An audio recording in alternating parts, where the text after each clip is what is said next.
excited to have as today's guest Ben Carson.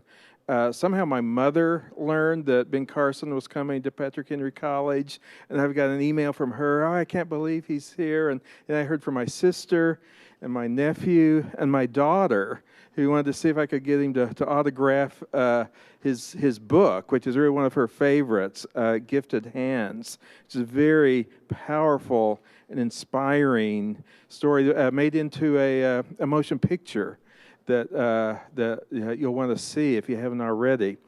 Again, we're honored to welcome Dr. Carson and his wife, Candy.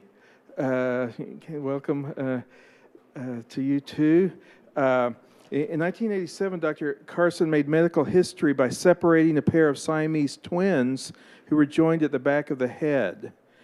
It was an operation that always killed one or both of the infants. Yet Dr. Carson led a 70-member surgical team to successfully separate the twins who are still living. He has, before and since, spearheaded a number of life-saving surgical innovations that broke new medical ground and have saved thousands. Dr. Carson has written 4 best-selling books, including the one I mentioned, Gifted Hands. He has a worldwide speaking tour and was awarded the Presidential Medal of Freedom, the highest civilian award in the United States, by President George W. Bush. Dr. Carson's is the story of a man born for success and achievement, except his life didn't start out that way. He, in fact, grew up in poverty, was raised by a mother who herself was uneducated, but yet somehow instilled in her young son, who was struggling mightily in school, a love for education and learning that propelled him into honors programs in high school, on to Yale, the University of Michigan Medical School, and toward a truly remarkable medical career. Today he serves as the Director of Pediatric Neurosurgery at Johns Hopkins Hospital. Please give Dr. Carson a warm welcome.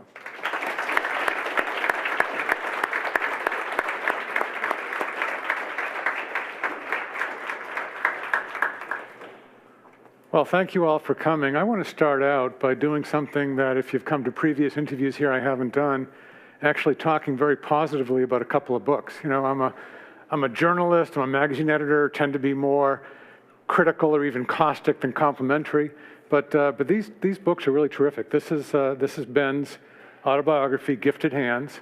Came out a couple of decades ago, but a new edition that's about a year or so old. And just a remarkable book that I want to recommend to all of you. I'll be asking about a couple of the highlights, but I hope you'll actually read this book. And then here's a new one that's just out this month, America the Beautiful, Rediscovering What Made This Nation Great. And I recommend this also, something unusual for me, but I want you to know that these are good things. Let's start with that difficult childhood that Dr. Veith was referring to. Yeah. Your mom actually was 13 when she got married. Your dad 28 when they got married. And when you were 8 years old, he ran off, and she's left pretty much alone, struggling to raise you and your brother. Tell us about that a little bit. Well, you know, she had only a third-grade education, and so she didn't have a lot of skills.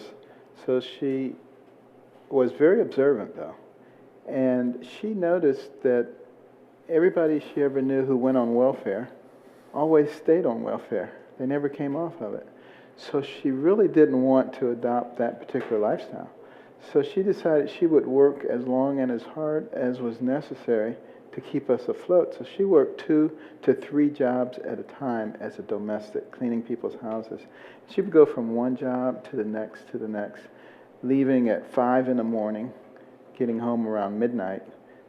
Sometimes we wouldn't even see her for a week because we would already be in bed by the time she came home, and she would leave before we got up. Yet we knew she was there. She would leave stuff out for us. She would leave food, and it was very important that she never adopted what I call the victim's mentality, and she wouldn't let us be victims either. Never felt sorry for herself. I think that was a good thing.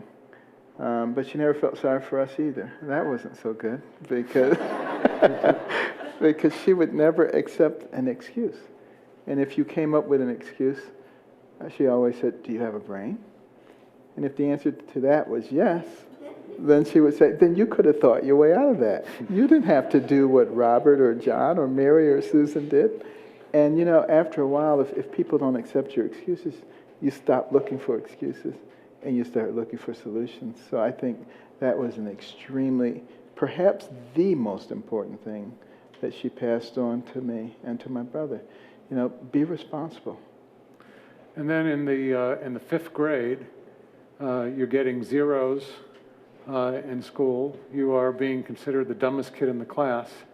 And what happened to change that? Well, I was what's known as the safety net. No one had to worry about getting the lowest mark on a test as long as I was there. So the kids really liked having me there. But my nickname was Dummy. That's what people called me. And I remember once we were having an argument about who was the dumbest person in the school. And it wasn't a big argument. Everybody agreed it was me. But then someone tried to extend the argument to who was the dumbest person in the world. And I said, wait a minute, there are billions of people in the world. And they said, yeah, we know that, and you're the dumbest one. So, and on that particular day, to make matters worse, we had a math quiz, and you had to pass your paper to the person behind you. They would correct it, give it back to you. Teacher would call your name. You had to report your score out loud. Great if you got 100 or 95. Not so great if you got a 0 and just had an argument about who's the dumbest person in the world. So, I started scheming. I said, when the teacher calls my name, I will just kind of mumble, and maybe she'll think I said something and write it down, and the girl behind me will think I said something else. So when she called my name, I said, 9. And she said, 9? Benjamin, you got 9 right? Oh, this is wonderful. I knew you could do it if you just applied yourself. Kids, I want you to understand what a significant day this is. Benjamin got 9 right. It had 30 questions. If he can get 9 right, anybody, And finally, the girl behind me just couldn't take it any longer. And she stood up and said, he said none. Well, of course, the kids were rolling in the aisles. They were beside themselves. And if I could have just disappeared into thin air, never to be heard from again in the history of the world, I would gladly have done so. But I couldn't. So I had to sit there and act like it didn't bother me. But it did. Not enough to make me study, but it did bother me. And, but fortunately, my mother, when she saw all these failing grades, she didn't know what to do. But she prayed and she asked God to give her wisdom to know what to do to get her young sons to understand the importance of intellectual development. And God gave her the wisdom, at least in her opinion. My brother and I didn't think it was that wise, because it was to turn off the TV and let us watch only 2 to 3 TV programs during the week. And with all that spare time, we had to read 2 books apiece from the Detroit Public Libraries and submit to her written book reports, which she couldn't read, but we didn't know that. And she would put little check marks and highlights and underlines and stuff. And I just hated it in the beginning. But, after a few weeks, I actually began to enjoy it, because we were desperately poor, but between the covers of those books, I could go anywhere, I could be anybody, I could do anything. I began to imagine myself in a laboratory conducting experiments, discovering new galaxies, microcosms. I began to know stuff that nobody else knew. And within the space of a year and a half, I went from the bottom of the class to the top of the class, much to the consternation of all of the students who used to call me Dummy. The same ones who called me Dummy in the 5th grade would come to me in the 7th grade, Benny, how do you work this problem? And I'd say, sit at my feet, youngster, while I instruct you. I was perhaps a little obnoxious, but it sure felt good to say that to those turkeys. But, I had the same brain. I just had a very, very different outlook at that point. And as I began to read, particularly about people of accomplishment, it dawned on me that the person who has the most to do with what happens to you in life is you. It's not the environment, and it's not somebody else. You can actually take control of your own life. And I started having a very different philosophy than a lot of the people around me. And, a lot of them would call me names and nerd, Poindexter, Uncle Tom, all kinds of things. But I would always shut them up by saying one thing. I would say, let's see what I'm doing in 20 years. And let's see what you're doing in 20 years. And they must have believed me, because when I graduated from high school, they all voted me most likely to succeed, which means they knew what was necessary to succeed. They were too lazy and trifling to do it themselves. And that's what negative peer pressure is all about. And the more of our young people we can get to understand that, the more people of accomplishment we will see. I also want to ask you about the role of GE College Bowl. GE College Bowl, no longer on television, was a weekly show pitting teams of college students against each other. Kind of a high-end Jeopardy, essentially. But you watched it. It was my favorite TV program. Came on at 6 o'clock on Sundays.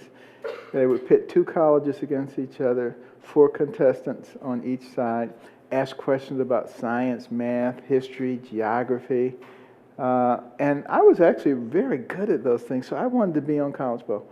But they would also ask questions about classical art and classical music. Now, I got to tell you, at Southwestern High School in Detroit, if you said something about Van Gogh, they would have said, put gas in it, the van will go. I mean, they would have had no idea what you were talking about. So, you know, I had to make an executive decision to learn all that on my own.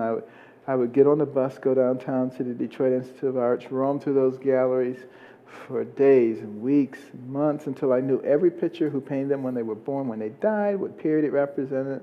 Always listening to my portable radio, Bach, Telemann, Mozart. And kids in Detroit thought I was nuts. I mean, can you imagine a black kid in Motown listening to Mozart? You know? And I tried to convince them that the Mo in Motown was for Mozart, but nobody was believing that. And I even decided which college to attend based on College Bowl, because I had enough money to apply to one college. I said, I'm going to apply to the college that wins the grand championship of College Bowl. Well, that year, the grand championship was between Harvard and Yale. And Yale just demolished Harvard, and I didn't want to go to a school with a bunch of dummies, so you know, I applied to Yale. Unfortunately, they accepted me with a scholarship. But the year I went there was the year College Bowl went off the air. So I know it's sad, but years later, when I decided that I wanted to be a neurosurgeon, and you know, I said, what's the best place for neurosurgery? Johns Hopkins, Cushing, Dandy Walker, all the biggest names. The only problem is they only took 2 people a year out of 125 top applicants. So how was I going to get to be one of them?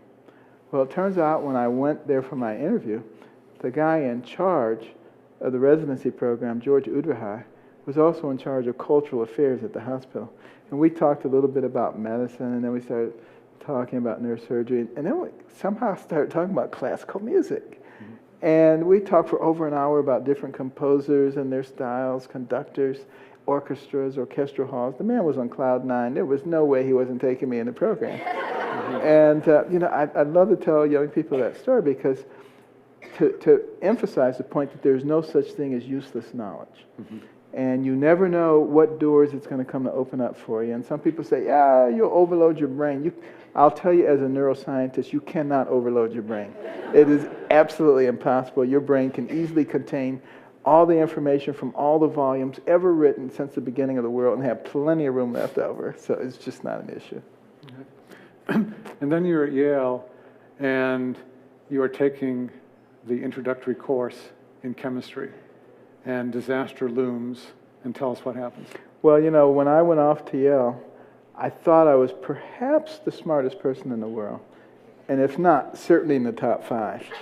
But it didn't take very long for me to be disabused of that. By the time that first semester was over, I was thinking I was one of the dumbest people in the world. And I was failing freshman chemistry. I mean, I wasn't even close. And you can't fail chemistry if you're pre-med. You know, it just doesn't work. So, you know, the night before the exam, the final exam, I said, Lord, I always thought you wanted me to be a doctor, but obviously if I fail chemistry, I'm not getting into medical school. And so could you show me what it is you really want me to do? Or alternatively, and preferably, work a miracle. Well, as it turns out, the chemistry teacher, who was either very compassionate or very sadistic, I'm not sure which, had declared that anybody who was failing, he would give them double credit on their final exam.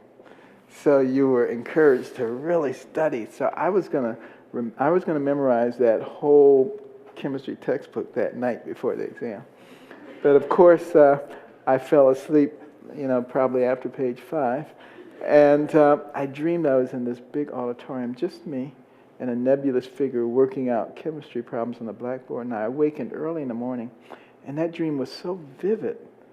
I quickly went to my textbook and started looking up the stuff I dreamed about.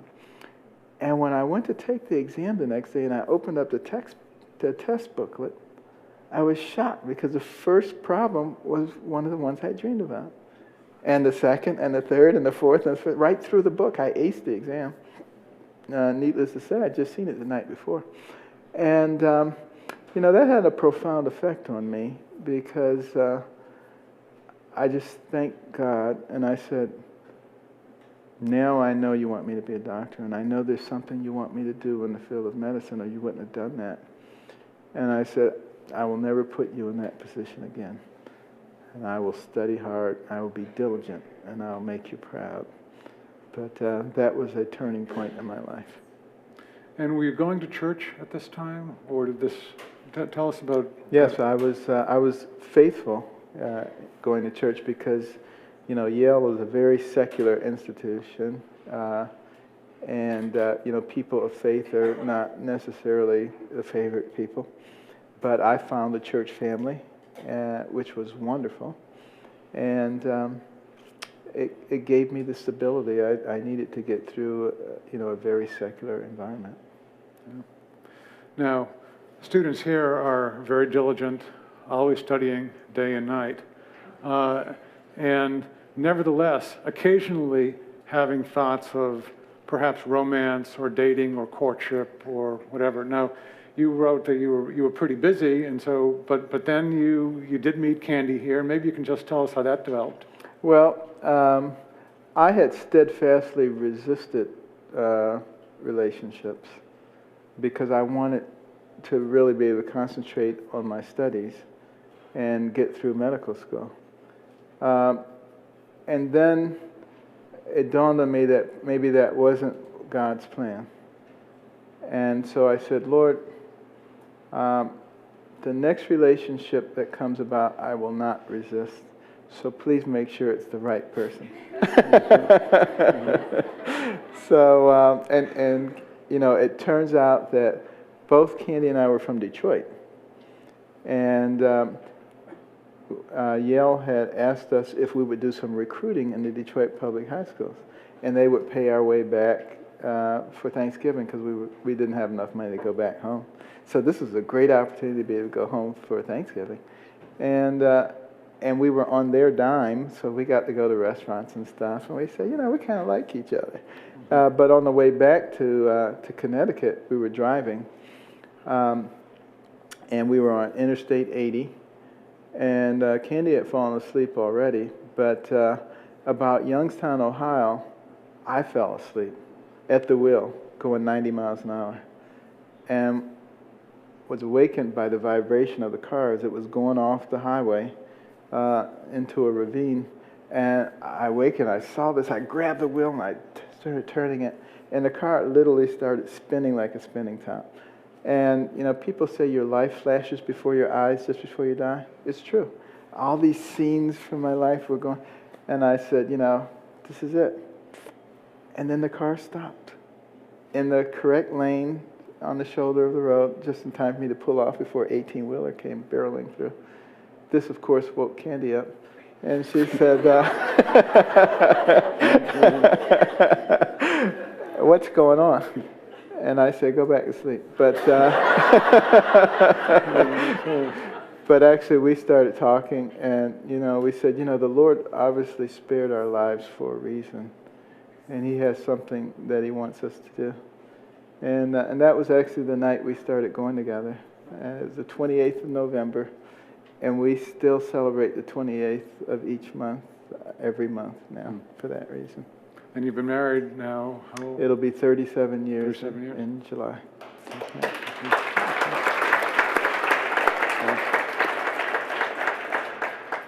And then medical school, the University of Michigan.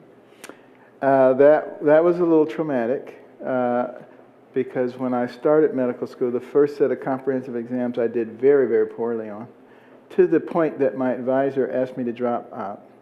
He said, you know, you're not cut out to be a doctor. This is a hopeless situation, but we can get you into another discipline. Well, that's just what you want to hear after you've spent your whole life since you were 8 years old thinking you wanted to go to medical school. You get in and your advisor tells you to drop out. So I went home to my apartment and I just prayed and I said, Lord, help me. And I started thinking, what kind of courses do you do well in and what kind of courses do you struggle in? And I realized I did well in courses where I did a lot of reading, and I struggled in courses where I listened to a lot of boring lectures. And there I was listening to 6 to 8 hours worth of boring lectures every day. So I made an executive decision to skip the boring lectures and to spend that time reading. And the rest of medical school was a snap after that. And years later, when I went back there as the commencement speaker, I was looking for that advisor because I was going to tell him he wasn't cut out to be an advisor. But, you know, because some people are just so negative. They can always figure out why you can't do something. They can't come up with a good reason why you can. Yeah. By the way, this whole thing about skipping lectures and all that, so that's only boring lectures. Right. We're going to get to some current political and policy matters. So I just want to jump now to a couple of the innovative things you did as a neurosurgeon, including hemispherectomy. Yes. Maybe you can tell about that. How many of you know what a hemispherectomy is? Okay, a couple people. Good. Okay. Well, early in my career, I was approached by one of the elderly pediatric neurologists about a little girl from Denver who was having 130 seizures a day, and nothing they could do could control. They even had put her into a coma, a pentobarbital coma. And he said, you know, there's a procedure called hemispherectomy that's kind of fallen out of favor, but she might be a candidate for that. And, you know, I'd done some reading about it. And I come to the conclusion that the reason it had fallen out of favor is because they didn't really know what was going on, particularly in the post-operative period. And they didn't have CAT scanners back then when it fell out of favor. And I said, you know, we can do this now because we can figure out what's going on and we can react to it. And so I did a hemispherectomy on this little girl, and it was a huge news story. And she was very photogenic, as was her mother, and it was all over the country. And then all kinds of people started coming for hemispherectomies. And in a hemispherectomy, you're actually taking out half the brain, right? And you know, we worked out techniques to be able to do it more safely. And it went from being something that had fallen out of favor to something that is done in virtually all children's hospitals now. So I was just privileged to be able to play a role in helping to bring that back. There have been many improvements on the technique now from the time when I was doing it, and it continues to be improved so that you don't actually even have to take the whole hemisphere out now. There are ways that you can disconnect everything, but still leave the hemisphere there, which greatly reduces the danger of the operation. And people, there's sometimes the joke about half of your brain tied behind your back or something, but people actually, they actually are able to... They're actually able to function because of something called plasticity, which means that part of the brain that remains in a young person can actually take over functions from the other side. It doesn't work in adults. Okay. And then separating the Siamese twins conjoined at the head. Yeah, I had become fascinated with the whole concept of conjoined twins months before I heard anything about the twins from West Germany, the Bender twins, and I started reading about it and trying to figure out why the results were so dismal, and I concluded that it was exsanguination or bleeding to death, and talked to a friend of mine, the chief of cardiothoracic surgery at Hopkins, who had done a lot of experimental work and now clinical work with hypothermic arrest, where you actually pump the blood out of the body, you cool the body until the heart stops, pump the blood out, and then you can operate on the heart for up to an hour before you have to restore the circulation. And I said, you know, if you could do that during the critical part of a Siamese twin separation, I bet it would work. And then I just put the ideal aside, and I said, why am I thinking about this? In my whole lifetime, I'm never going to see a set of conjoined twins. 2 months later, lo and behold, here came the German doctors presenting this case to a lot of medical centers, trying to see if anybody had a solution, because the mother refused to accept the European recommendations that she choose one twin. And that they one to live, one to die. Exactly, she couldn't do it. And when I explained what I was thinking about, everybody got very enthusiastic. And we put together a team, and we planned it for 5 months, including little mannequins and all kinds of things. And it was a 22-hour operation, but it worked. And it was really quite an amazing thing. And I had told my wife that it was probably going to be a life-changing event for us because, you know, they say everybody gets 15 minutes of fame. Well, I had already had 2 15 minutes of fame with the hemispherectomies and with intrauterine surgery, doing an operation on a twin baby while it was still in the mother's womb. And I said, you know, if there's a third 15 minutes, I said, the media's not stupid. And they'll say, wait a minute, isn't that the same guy? And then they'll start looking into my background, and they'll say, wow, can you imagine? And I said, our lives will never be the same. And they never have been. But fortunately, I've realized that the most important thing is maintaining your relationship with God and allowing Him to use you. And He's been able to do that in a very effective way. And I realized that even though all these things kept happening to me, it wasn't because I was so great. It was because I was willing to allow Him to lead in my life. Yeah. One thing among many things that I like in this book is that there are personal stories. I mean, individual patients. Miranda, Beth, who after the operation, people were wondering if she could always be comatose, and she says, my nose itches, right, and so forth. Denise, Bobo. But you also mentioned some deaths. Mm-hmm. Jennifer, Danielle. I mean, as you think back, do you think more about the lives saved or the lives that didn't make it? Well, I think about both, but the way I've always looked at it, it's only a failure if you don't learn something from it. Mm-hmm. And anything that doesn't work out the way you want it to, you need to figure out exactly why it didn't work out that way and what could you do to make it better. And as long as you look at a failure that way, you're likely to continue to advance. You know, Thomas Edison said he knew 999 ways a light bulb did not work. Mm-hmm. You know, you just don't give up. You know, there's the cleaning formula 409. Why do they call it that? The first 408 didn't work. You just keep working at it, and then you will be successful if you look at it that way. And you're always telling the parents that this may work, it may not, but if you don't do anything, the child's going to die. Exactly. Soon, so. Yeah, the so-called BWA, the best-worst analysis. Yeah. You know, I asked 4 questions. What's the best thing that happens if we do this? What's the worst thing that happens if we do it? What's the best thing that happens if we don't do it? And what's the worst thing that happens if we don't do it? And by asking those questions, not just in medicine, but almost any big decision in life, it really helps you to hone in on the right answer pretty quickly. Well, let's turn to some policy questions, particularly in this book. There's a discussion of health care and so forth, very much in the news. And I'm just wondering, as health care, what's called Obamacare, as that went through Congress, did anyone ask those 4 questions about that? Obviously not. But, you know, I would be the first to admit that we need health care reform. Mm-hmm. I mean, we spend twice as much per capita on health care in this country as, you know, most other nations. And yet we have terrible access problems, terrible efficiency problems. And it's largely because we do things the wrong way. You know, if you get an appendectomy in New York versus Los Angeles versus Percyville versus Baltimore, different cost, different ways of submitting bills, different ways of collecting, all of which justifies the mountains and mountains of paper and the armies of people to push them around, all of whom have to be paid out of the healthcare dollar.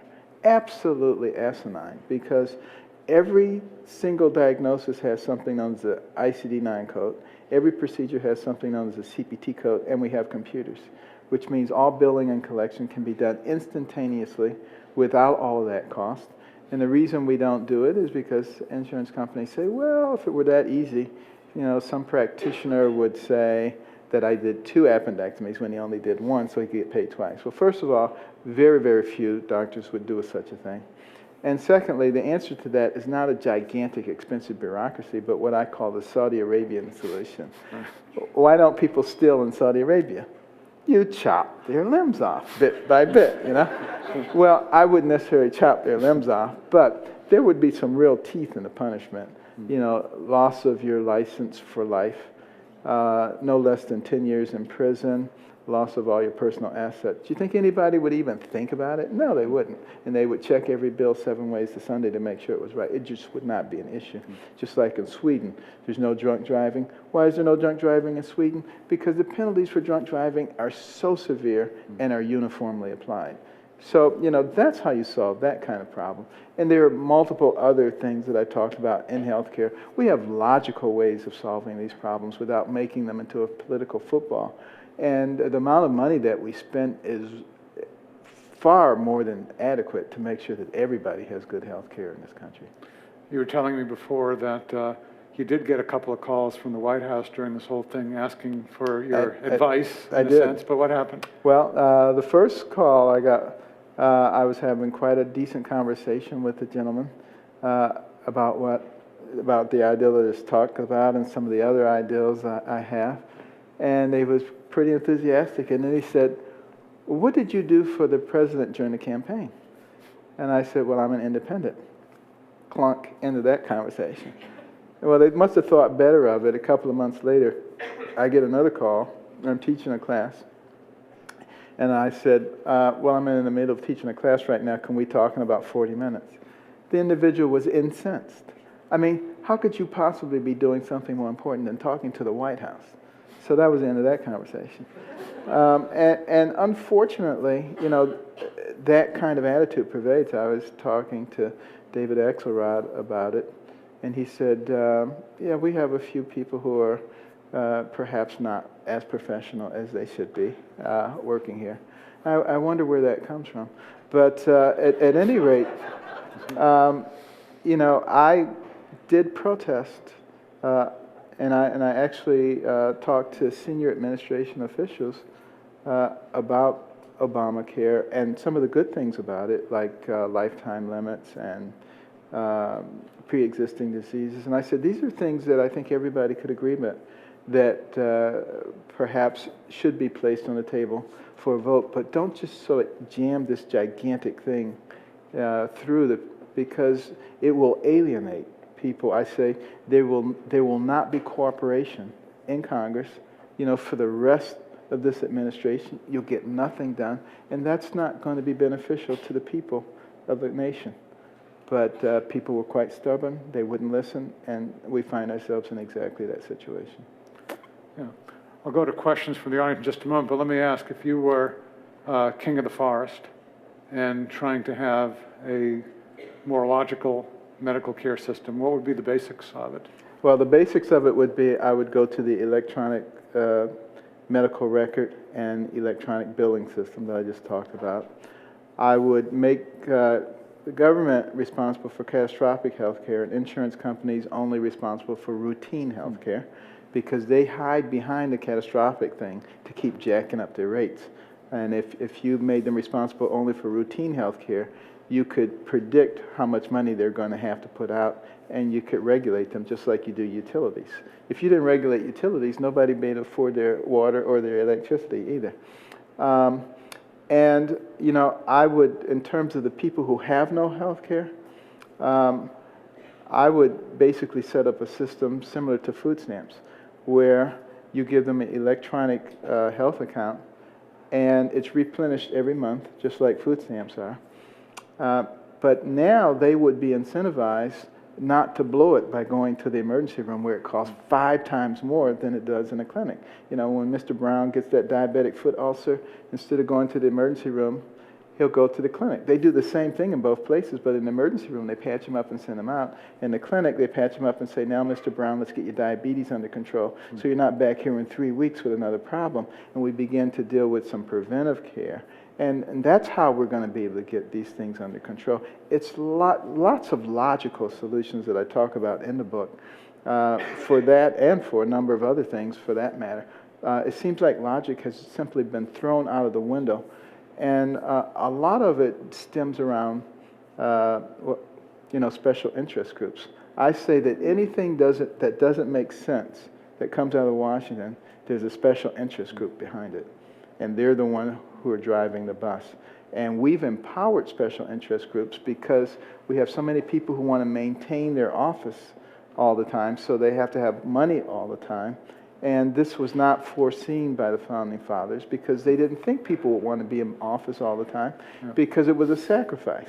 Now it's not a sacrifice anymore. Now it's gravy. And so, at some point we need to rediscuss this. Maybe it's time for another constitutional convention. Okay, it's time now for some questions from y'all. If the mic's over there, raise hand and you'll get it in your hand. Another mic over here too. Stunned silence.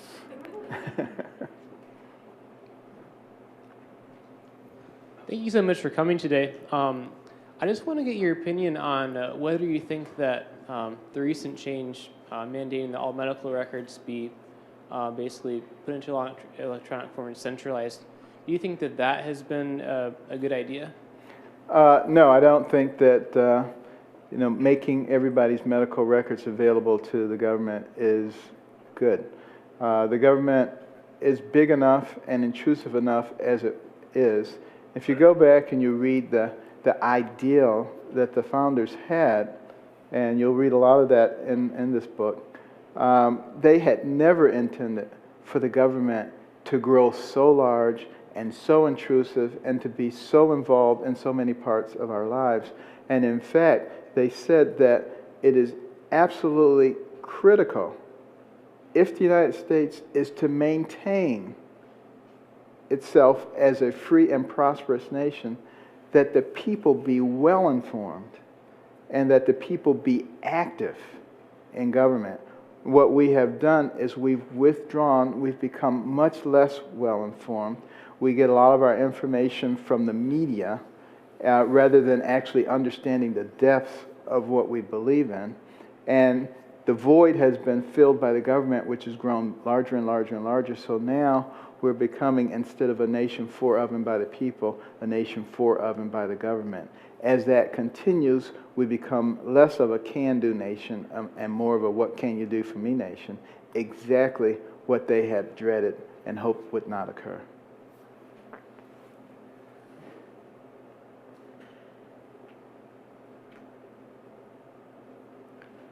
Let me just ask while folks are cogitating about further questions. Because I had a discussion with one of my sons a couple weeks ago on this question of medical care, and I was actually, amazingly enough, suggesting the division of catastrophic versus normal things. And he was saying, well, where do you draw the line there? How would this actually work out in practice? Well, you have to do it at a monetary amount. Okay. So, I would do it at the $200,000 level when a disease process reaches a point where you've gone to that level. That's where the other insurance kicks in. Right.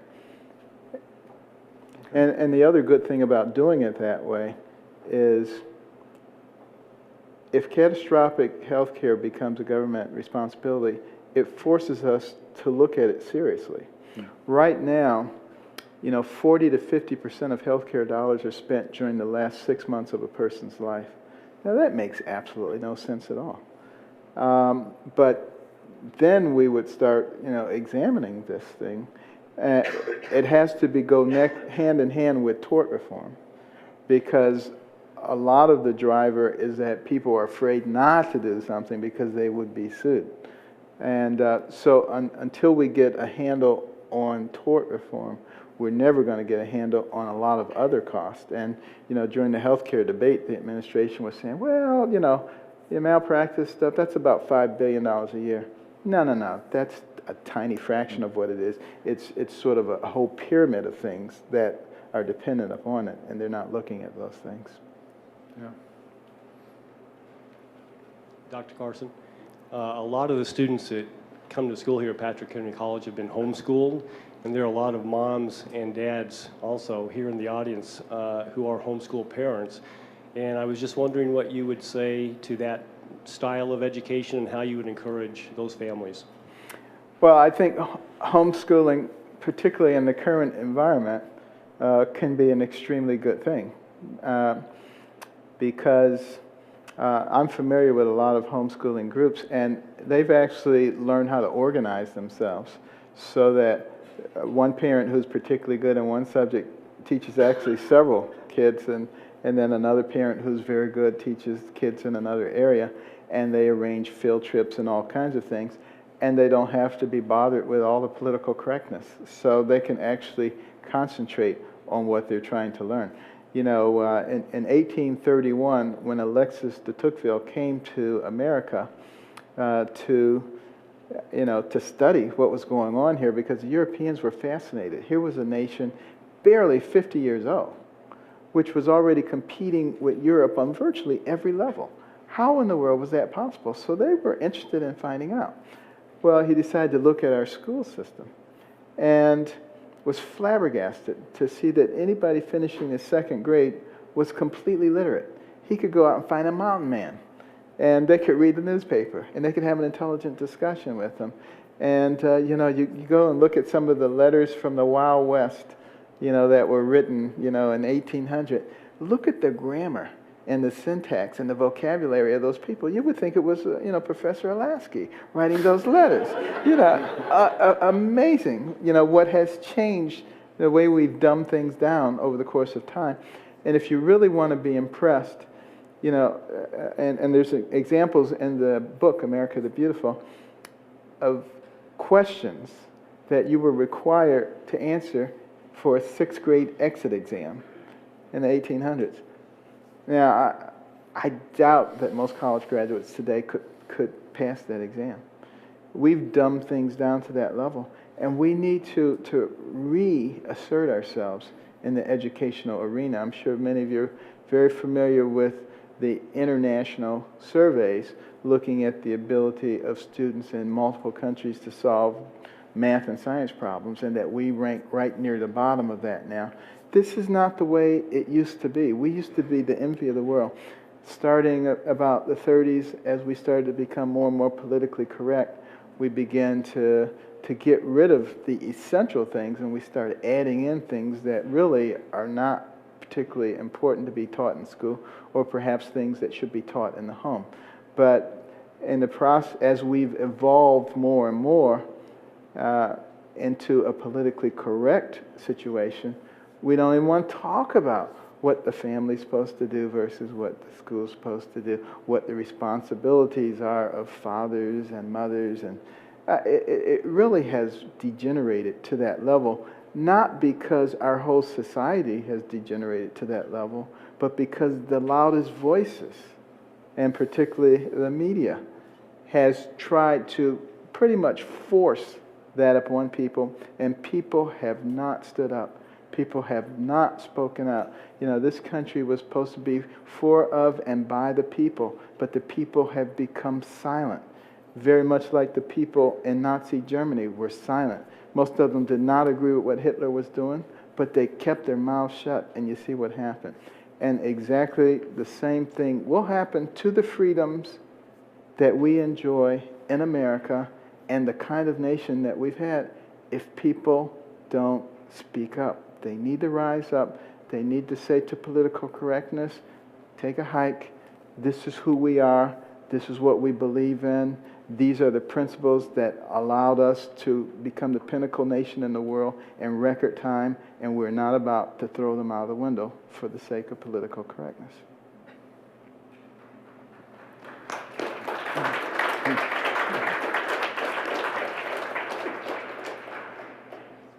Hand up over here. Or, go ahead. For someone who's looking to become a doctor, your story really is inspiring, sir, and I thank you for coming to talk to us. My question is that should the government regulate moral issues like abortion and stem cell research? Should they, and if so, how? Well, the government should regulate moral issues like not killing people. And, you know, we have a very good moral code upon which our government was based. It was a Judeo-Christian code, and it's well established. Now, can you get a little bit too involved in everybody's lives? Absolutely, you can. It should not be necessary. And, you know, I believe that people should be allowed to do what they want to do as long as it is not interfering with somebody else's rights. Now, somebody might say to me, how can you say that and yet you're pro-choice? Because being pro-choice means that you're interfering with this woman's right to have an abortion. Well, being pro-life. So, you mean being pro-life? Yeah, some people would say that. Okay, go ahead. Okay, Gotcha. but what I would say is, it seems to me that when you're aborting a baby, you're interfering with that baby's rights. You know, does that baby not have a right to life? Just because that baby happens to be in the most protected environment that they can possibly be in, do they abrogate all rights to life? And I was talking to the head of the ACLU about this, and you know, he was talking about how the ACLU is there to speak for those who can't speak for themselves and protect the rights of everyone, you know. And I said, okay. There was this woman who came to me. She was 33 weeks pregnant, and her baby was diagnosed with hydrocephalus on ultrasound. And they had encouraged her to get an abortion, so she was on her way to Kansas, which was the only place you could get an abortion that late. Right. And but stopped to talk to me before going, and fortunately I convinced her to keep the baby. The baby was born, did have hydrocephalus, had a shunt placed. She loves that baby. But I said to him, I said, did that baby have any rights? Would you speak up for that baby? 33 weeks. That baby could exist outside the womb without support. Would you speak up for that baby? Yeah, he danced around a little bit. I said, well, let me make it easy for you. I said, we have other babies, 26 weeks, 27, 28-week gestation, much younger than this baby, but they're already out. They're in an incubator. We're doing all kinds of things. How about that baby? Would you advocate for that? Oh, absolutely, no problems with that baby. I said, so the one that is several weeks more advanced, that's in the most protected place it can be, you have trouble advocating for that one, but the other one, you can. And he said, I realize that doesn't make any sense. He says, but I believe that a woman has a right to kill that baby until the second it is born. And I said, will you say that in public? He said, no. But, you know, that's what we're dealing with. So, you know, you have to be able to look at the big picture when you're talking about intrusion into rights. Woman, do you really have a right to kill the baby just because it's in your body? You know, it harkens back to the argument, you know, decades ago about slavery.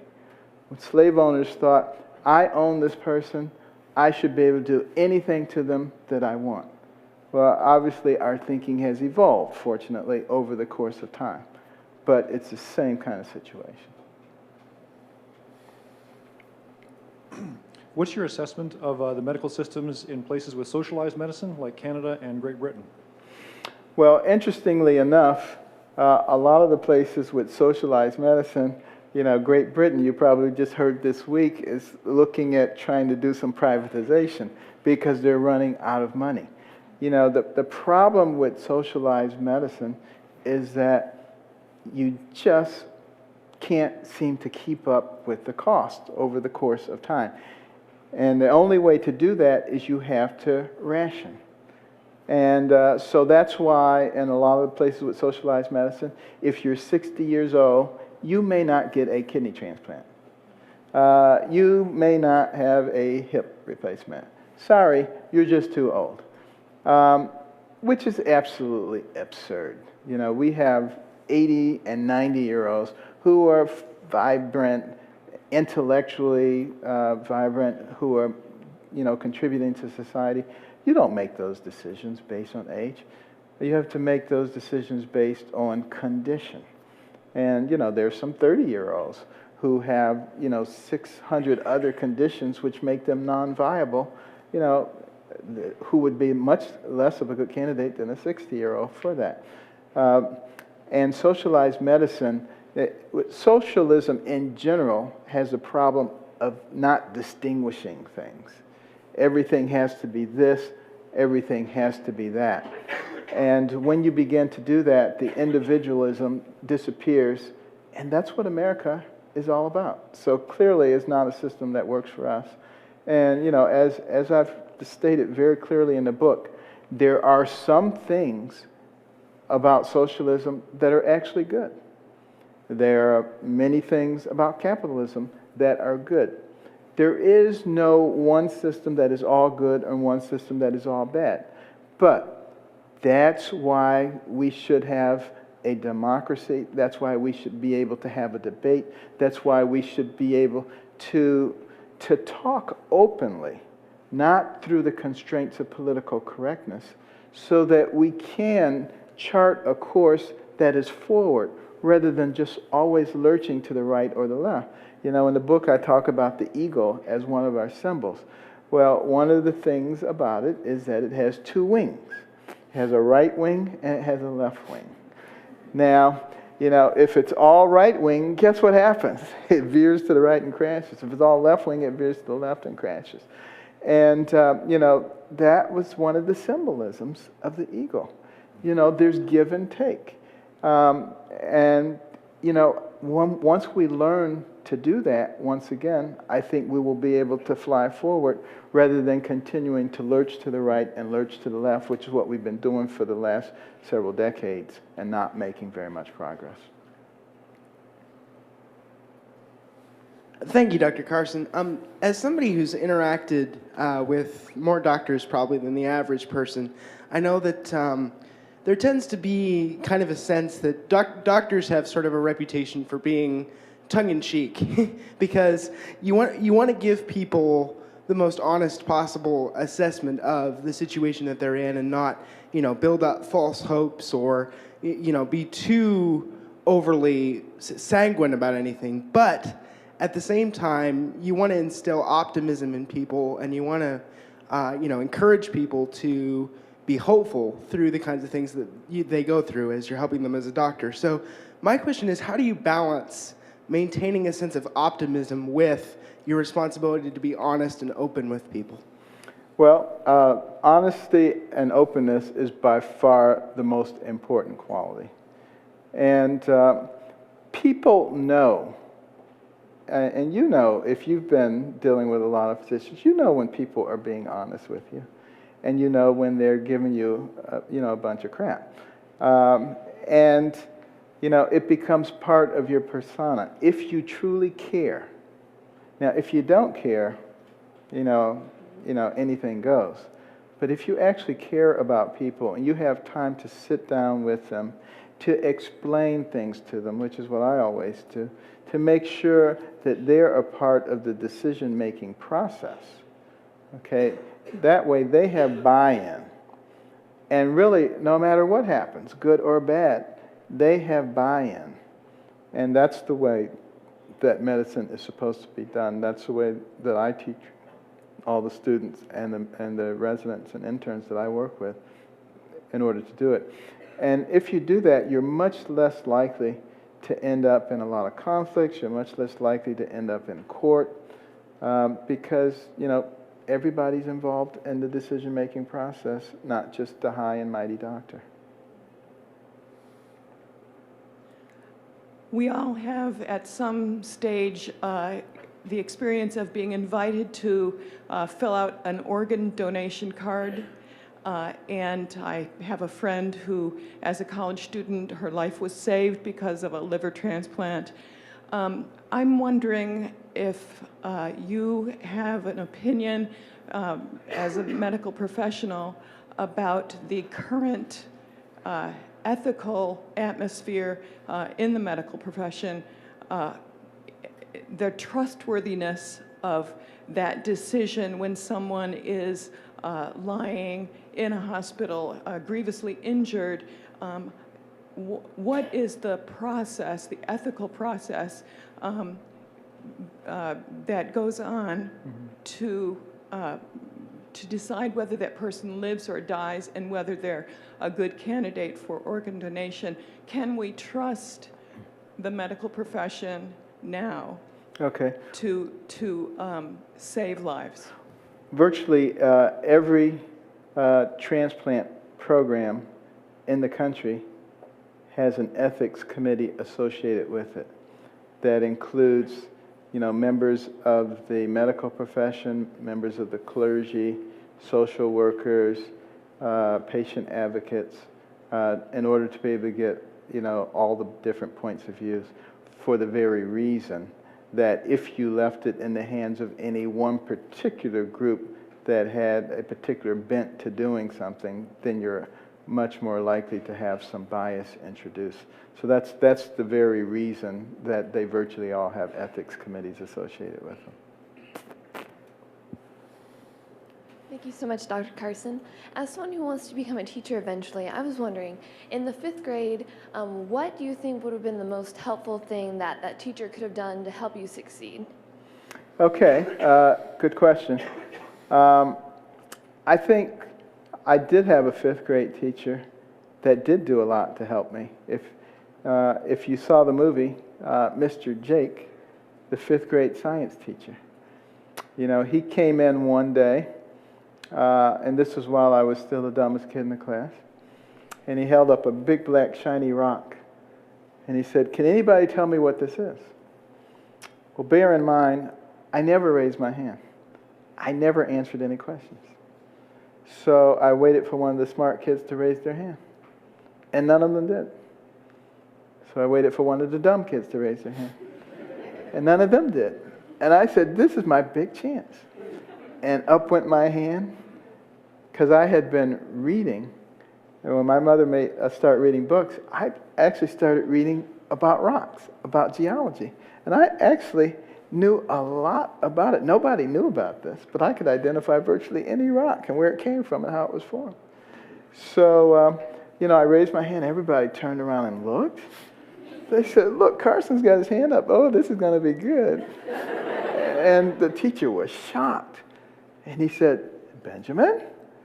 And I said, "Mr. Jake?" I said, "That is obsidian." And there was silence in the room, because it sounded good. And nobody knew whether it was right or wrong. They didn't know whether they should be impressed or whether they should be laughing hysterically. And finally, after he got over his shock, Mr. Jake said, "That's right. It is obsidian." And I said, "Obsidian is formed after a volcanic eruption. The lava flows down, it hits the water, there's a supercooling process, the elements coalesce, the surface glazes over." Everybody was staring at me, They could not believe all this geological information spewing forth from the mouth of the dummy. But I was probably the most amazed person, because it dawned on me at that moment that I wasn't really stupid at all. I said, the reason you knew all that information is because you were reading books. I said, "Aren't you tired of being called a dummy?" I said, "What if you read books about all your subjects? Can you imagine what the effect would be?" And from that point on, no book was safe in my grasp. But that same day, Mr. Jake, the 5th grade science teacher, he asked me to come to the laboratory, and he started helping me put together a rock collection. And then I got involved with helping take care of all the animals in the laboratory. There was a red squirrel and a tarantula, a Jack Dempsey fish, crayfish, all kinds of cool stuff. There was a microscope. I started being able to look at the water specimens and seeing all kinds of microscopic creatures, and I started learning all their names. And, it really just began to open up science for me and gave me the incentive to really continue to drive forth and to become a much better student. Thank you so much for speaking to Dr. Carson. You mentioned earlier that a large percentage of funding for medical care is used within the last few months of a person's life. I know this has been an issue in my state particularly, but how would you recommend that we provide compassionate end-of-life care without breaking the bank? Okay. Well, first of all, we need to recognize when we have a terminal situation.